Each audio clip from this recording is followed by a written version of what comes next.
Live in Papua New Guinea this week after townspeople accused her of being a witch. Warning to our viewers, this is a very graphic photo.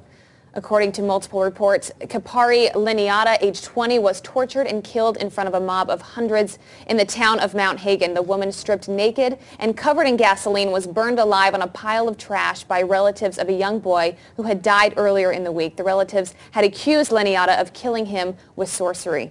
Police and firefighters who tried to save Liniata were chased away by an overwhelming crowd.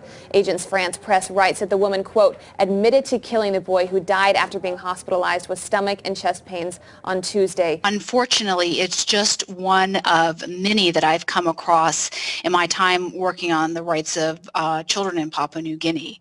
But I think it's important not to let the horrific nature of this story blind us to what is actually happening. I think, many people outside the country like to think of Papua New Guinea as a very exotic place. They could chalk this up to culture, when in fact I think this is a story about violence against women and girls, violence that they have not been able to get effective protection from, and a case where much more needs to be done, obviously. Well, sorcery accusations are relatively common in Papua New Guinea, and there are terrible cases, particularly in the highlands, where this case actually took place, where not just women but also men and boys have been tortured or killed under allegations of sorcery.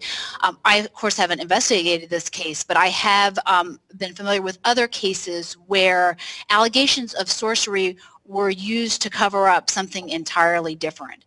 In a place where you can sort of use the rallying cry of sorcery, it's too easy to use that to obscure what might have really happened, whether there are previous cases where a man tried to rape a woman and then accused her of sorcery when she had refused his advances.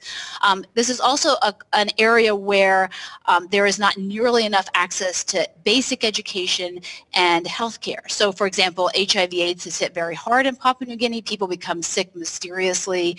There isn't good access to health care or education, and in this climate it's easier to blame something like sorcery when the root causes may in fact be not enough health care, not enough education, and not enough police protection.